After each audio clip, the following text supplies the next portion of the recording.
time to check out a Stan Kraychik mystery, Book 5. Author, Grant Michaels. Publisher, St. Martin's Press, New York, 1996. Narrator, Eric Aust. Chapter 2.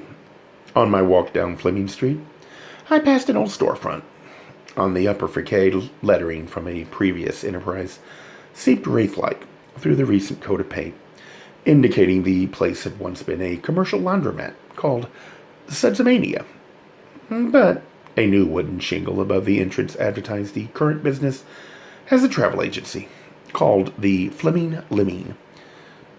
Had they intended the allusion to suicidal rodents high-diving off the white cliffs of Dover? A sign in the window read, "Free tourist info." Maybe they could direct me to a good martini. I opened the door and felt a wave of blessedly frigid, if smoky-laden air.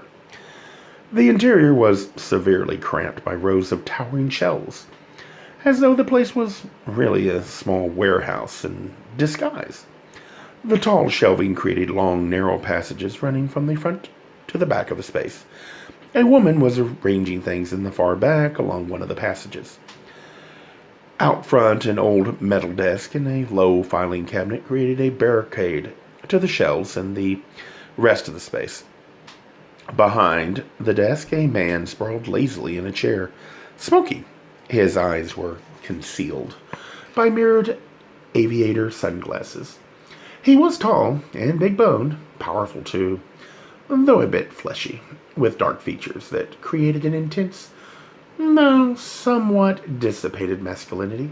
His face seemed fixed with an insolent pout, as though brooding was his favorite sport. He looked about 30. He turned his head toward me as I entered, but went on addressing the woman in back. "And what if we don't get the place, Laura?" he said. "What do we do then?" "Whatever you want, Josh," she replied from within the rows of shelving. "That's nice," said the man. Then he lowered the mirrored shades and winked at me. "Best damn wife a guy could hope for," Laura called out, muffled by the storage racks. "What'd you say?" Josh called back. "We got a customer. Imagine that." Then he lifted his sunglasses back up over his eyes. Seconds later, Laura emerged. Like Josh, she looked about 30. She saw me and smiled quickly, a nervous, insincere gesture. A pale blue satin ribbon kept her long blonde hair pulled back off her face. She turned to Josh. "Well, let's hope for the best," she said. "Everything I have is yours." Josh replied dryly. "A good thing to remember." "I can call my broker," said Laura. "I'm sure there's something she can free up in my portfolio." Josh grinned. "See how easy it is when you agree." Laura looked my way again. She was tall, with a broad, sturdy frame. Maybe it was the sheer physicalness of her body, the big bones and firm muscles, that I found vaguely appealing. She'd be a generous handful for any man. She smiled at me again, this time more warmly, and with an odd, hopeful look. Had she caught my appraisal of her physique-like figure? "Can I help you?" she asked finally. "Where's the closest bar?" I said. Josh laughed. Here I was ready to sell him a first-class round-the-world tour, and all he wants is directions. Then he said to me, "Try the lemonade stand. All the tourists like it." "Well, that's exactly what I am," I said. "You're not dressed like one," said Laura. It was true, since my skin tolerated neither sun nor sunscreen. I protected it with poplin sacks and a long-sleeved shirt of gauzy white cotton. It was another unanticipated drawback of choosing Key West for rest and recuperation. The tropical sun. Jonathan asked me where I was from, and I told him Boston. Neither of them was impressed. Laura then formally introduced herself and her partner. She was Laura Hope, he, Joshua, a team. They owned the business together, and Joshua was quick to point out, had known each other since college days. Laura then asked me where I was staying. I told her, and that did impress both of them. Joshua even took off his sunglasses. "If you're staying at the Jared Ballami House," he said, "you've got money to burn." He licked his lips lightly. Laura said, "And if you want a good cocktail, you should go to the Toolbox. The bartender is gorgeous." Joshua flared. "Hey!"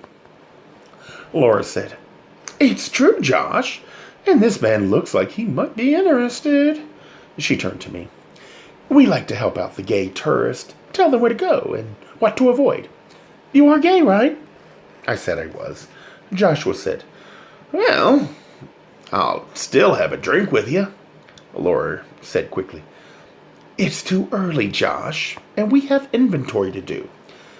Joshua dismissed her with a wave of his hand. "Fuck the inventory." I sensed the glowing embers of their squabble might ignite at any moment, so I tried to douse them with an offhanded remark. "How did you come up with the name for your business?" Joshua said. "You like it?" I thought it was a good way to tell the customers to take a flying leap. Then he laughed riotously. Laura said, "It's probably killing the business." I said, "Is this some kind of store, too?" "Hardly," said Laura with a laugh. Her turn for a private joke. "We assemble our own souvenir packages for the tour groups. Things like aloe cosmetics, t-shirts, sun visors, hats, books, postcards, anything related to Key West." "Looks like quite an inventory."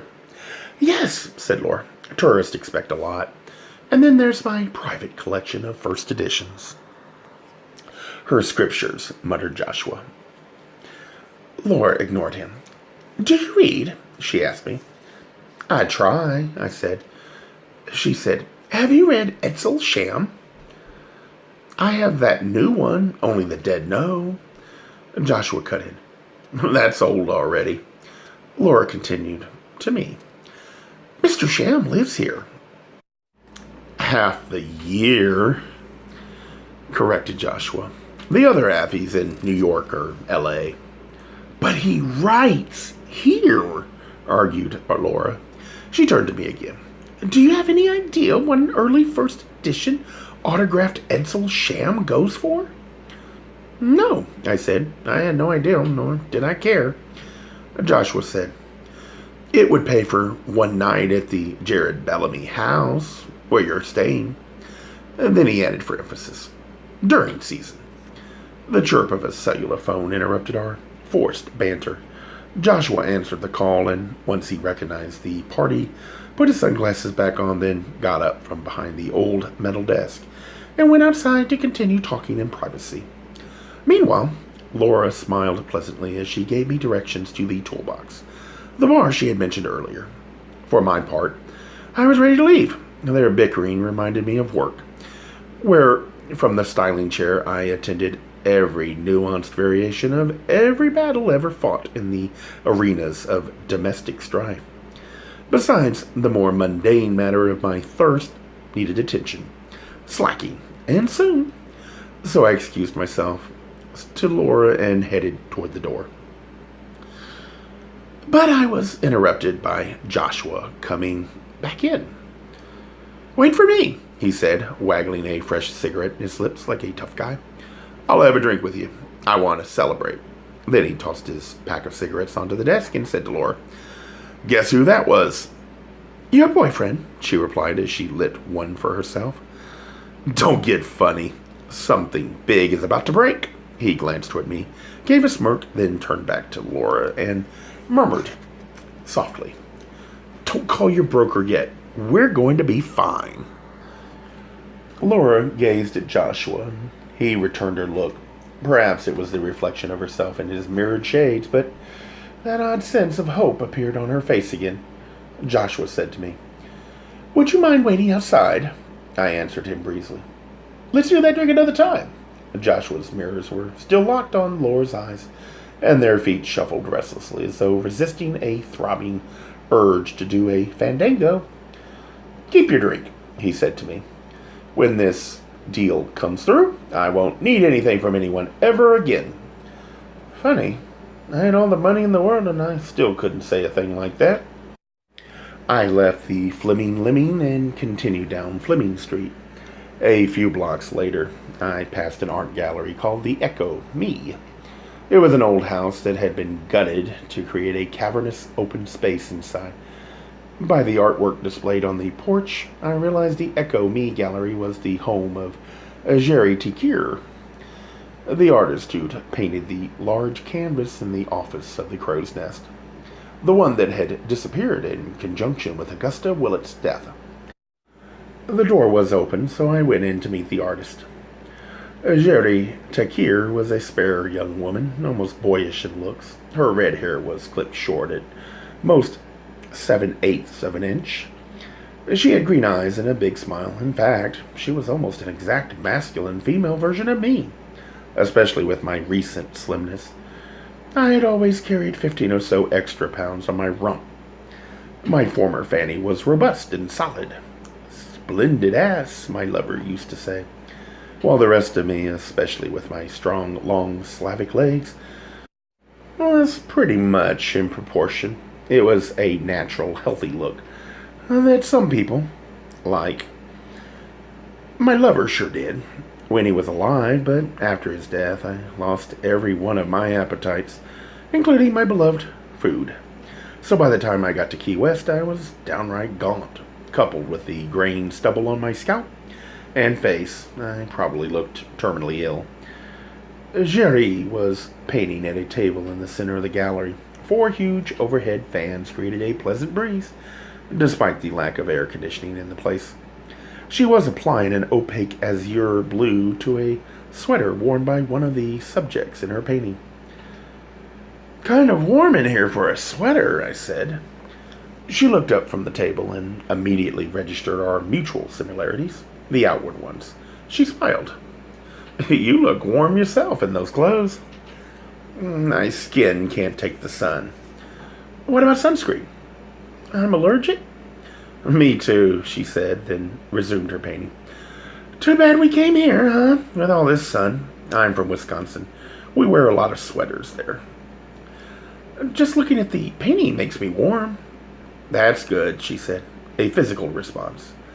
I surveyed the gallery walls, which resembled the inside of a gigantic kaleidoscope. Every one of Jerry Takir's color-saturated paintings depicted people related to one another. There were no still lifes, no stage portraits, no scenes.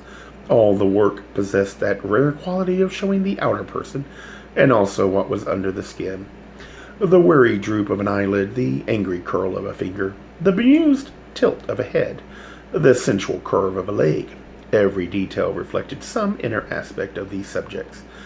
And then everything was painted over and over and over again with dense, deep, vibrant color, without shadows of any kind, allowing the layers of pigment to create their own third dimension. So in addition to their internal psychological messages, the surfaces of Jerry's paintings offered a visual smorgasbord for the rods and cones of an ordinary mortal's eyes. I asked her how she'd come up with the gallery's name. She explained simply, "My paintings are echoes of me." It sounds like the Italian word ecco mai. Jolie smiled again and nodded. "Here I am." "Here you are," I said. "You know Italian?" "I was at the American Academy in Rome for a while." "So had Rafik been, once upon a time."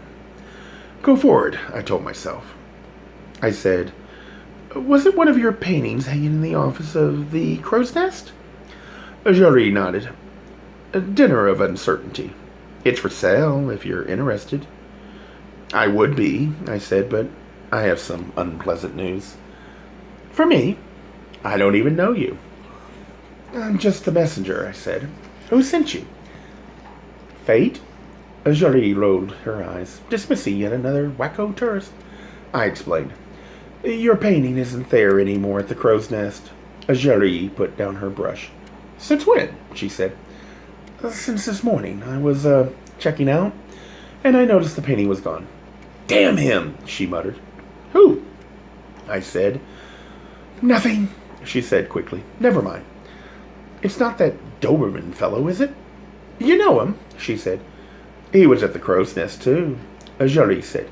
He'd better pay for that painting before he takes it back to Germany. You think he has it? Jerry explained. He wanted dinner of uncertainty, but he didn't want to pay for it. He was too busy throwing his money at the real estate brokers. But for me, he wanted a deal. I told him I didn't sell my art that way. Good for you, I said. Jerry fumed. Then that old bitch Augusta wanted me to pay her for letting me hang the painting in the office. Well, she won't be collecting anything now. Oh, you don't know her, said Jerry. I know that she's dead. The gallery went still, except for the ceiling fans whirling quietly overhead. Jerry spoke softly. I didn't mean to call her an old bitch just now. Why not? I said. It's true. Even if she is dead, that woman made my first 24 hours in Key West miserable. She does that to everybody, said Jerry. Did I mean... She used to pray for a tidal wave to come and cleanse the island of depravity and moral vermin. That's what she called us. Moral vermin. You are gay, right? Yes, I admitted easily for the second time that morning. Jerry went on. Augusta was always hoping we'd be washed away so that she could live here on her cozy little reef with the few worthy people she approved of. How could she run a guest house on Key West and still hate gay people? It was her son's place, said Jerry, as she picked up her brush and resumed painting. Peter Willitt was her son. If you stay here long enough, you'll hear about him. A legend in his own time was the great Peter Willitt. In what way? Jerry sniggered. He collected property. And people. Did you know him? He was kind of two-faced, said Jerry. I guess some people get so trapped in the closet it carries over into the rest of their life. I said, if his mother was any indication, the guy needed a double life. Oh, hell, said Jerry. The battle continues. Augusta contested her son's will. Who won? Jerry paused before saying, I don't know yet. Does it affect you? She put down her brush again. If Augusta loses her case, I inherit this gallery. Just like that. Just like that, said Jerry. So Peter Willitt wasn't so two-faced after all. Jerry said, maybe he was feeling magnanimous when he made his will. Who knows? Peter hardly knew me, but he did know my work. Maybe that's why he left me this place. But now that Augusta's dead, I wonder what happens. I told her the battle would continue in court even though both parties were dead. Really? Nothing stops the law, I said. Not even death. Jerry's eyes changed from open and friendly to morbidly curious. She almost looked like one of the characters in her paintings. Then she said, How did Augusta die? She choked, I said. I didn't divulge the particulars of the death scene. I knew the police appreciated that, especially since a tiny detail could often expose a killer. Choked on what? Said Jerry. Time will tell, I said evasively. Was she murdered? I nodded. Jerry said bluntly. Adolf did it, and took the painting. I advised her to talk to the police if she had evidence to support what she said. Who needs evidence? Said Jerry. And who needs the police? I need a drink, I said, changing the conversation tack. And someone recommended a place called the Toolbox. Do you know it? You'll do all right there, said Jerry. And just make sure you spell it right. Spell it, I said. Yes, said Jerry. Then she spelled it. Tulle. Like a ballerina's tutu, I said, and I felt another twinge of loss for Rafik, only a twinge. Jerry said the original owner was a dancer from New York. I asked her, Do you go there much? Is that an invitation? Sure, I said. I liked her already. She was spiky and direct. Jerry said, I don't usually go to bars, and definitely not this early in the day. I got work to do. But you do drink, she guffawed. You have to drink in this town, otherwise you'll die of fright. Is it so bad here for you? I said. It wasn't what I expected, she said. I thought I was coming to a place that welcomed tourists, a warm place in weather and attitude. But the real local industry is tourism. If I could paint 100 parrots a week, I'd sell them all. Instead, you're painting sweaters. Jolie said. That's what I feel, so that's what I paint. Here, I said, indicating the island reef at large, America's own tropical paradise. You feel sweaters here. Jolie touched her temple. I feel them here. And then she patted her delicate left breast. And here. I told her I'd come back another time. I liked your work, I said. I have some money and I don't like parrots. Then we agreed on the important things. I left the Echo Me Gallery and continued on my way to Duval Street, where I did buy myself a frozen Bacardi lemonade and sipped it illegally while strolling along the sidewalk. It didn't quite hit me the way I needed, and I knew there was only one thing that would ease my jangled nerves from the stressful discovery of Augusta Willitt's body. I needed a frosty, cold martini served up with a twist. That would fix things just right. And what better place to find one than the Toolbox? Gay Mysteries audiobooks. I think it is easy to hate a label, but a face humanizes the word. So this effort is twofold: to offer comfort to those like myself that your world didn't end because you don't fit into the view of acceptable society on both sides, and in hopes of helping those with family that are LGBTQ, that it doesn't mean we are aliens from the child they once knew. Reassure them so they can maybe be supportive at the same time, being true to their values.